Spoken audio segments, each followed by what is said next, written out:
Kuwait visa নিয়ে সুখবর সবার জন্য, বিশেষ করে বাংলাদেশিদের। আপনারা যারা এই মুহূর্তে দেখছেন শুনছেন সবাইকে স্বাগত জানাচ্ছি এবং এই বিষয়টি অন্যকে জানাতে অবশ্যই শেয়ার দিতে ভুলবেন না, কারণ আপনার শেয়ারের ফলে বাংলাদেশের যারা বিদেশগামী আছেন তারা উপকৃত হতে পারেন। কুয়েত সরকার বাংলাদেশিদের জন্য ভিসার যে ব্যবস্থা করেছে, অর্থাৎ এতদিন যে বিষয়টি একটু হার্ড লাইনে ছিল, এটা আবার পুনরায় বাংলাদেশিদের জন্য শিথিল করেছে এবং সেই সাথে এখানে শুধুমাত্র ট্যুরিস্ট ভিসা নয়, এখানে family visa, work permit visa, business visa এবং আরো অন্যান্য যে ভিসাগুলো রয়েছে সেগুলো উন্মুক্ত করেছে এবং খুব সহসায় এই ভিসাগুলো মিলছে। যেখানে 30 দিনের ভিসার মেয়াদ ছিল ট্যুরিস্ট ভিসার, সেখানে কিন্তু সেই ভিসার মেয়াদ বাড়িয়ে 90 দিন করা হয়েছে।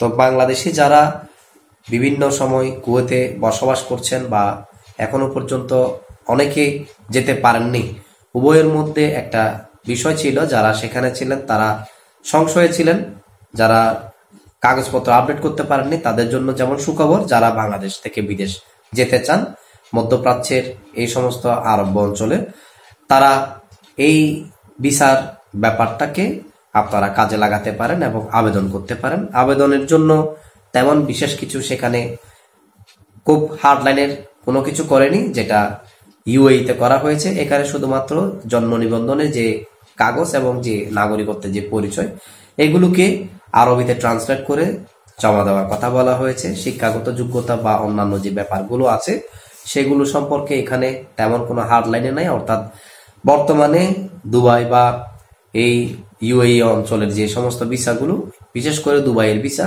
খুব ক্রিটিক্যাল হয়ে গেছে।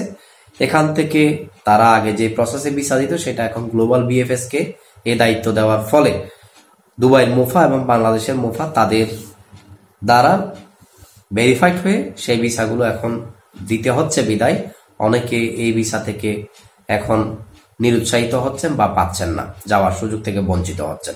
তো সেই জায়গায় বর্তমানে কুয়েতের এই অফারটা বাংলাদেশিদের জন্য আমি বলবো একটা সুন্দর অফার এবং এই অফার যারা শুনেছেন এই আমার বক্তব্যে, আপনারা চাইলে আপনাদের এই শোনাটা সবার মাঝে ছড়িয়ে দিতে পারেন একটি শেয়ার দিয়ে।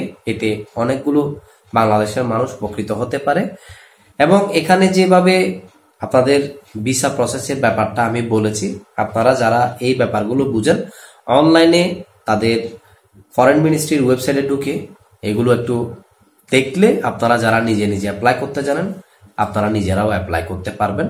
যে সমস্ত বিষয়গুলো যে যে যে ভিসায় অ্যাপ্লাই করবেন সেই ভিসার যে রিকোয়ারমেন্টগুলো সেখানে যদি আপনারা সাবমিট করতে পারেন প্রপারলি, তাহলে আপনাদের ভিসা পেতে কোনো ব্যাক পেতে হবে না। এবং এটা আপনাদেরকে এনশিওর করছি কুয়েত এই ভিসা নিয়ে সহজ করেছে এবং বাংলাদেশিদের ক্ষেত্রে এই ব্যাপারটা একটা সুখবর হিসাবে আপনারা ধরে নিতে পারেন। ভালো থাকবেন, সুস্থ থাকবেন এবং বাংলাদেশিদের কর্মসংস্থান বৃদ্ধিতে আমার ভিডিওটি আবারও বলছি শেয়ার দিয়ে সকল ভাইদের কাছে পৌঁছে দেন এবং বেকারত্ব দূর করতে সহযোগিতা করেন। যারা বিদেশে আছে তাদের কাগজপত্র ঠিক করতে সহযোগিতা করেন। আসসালামু আলাইকুম।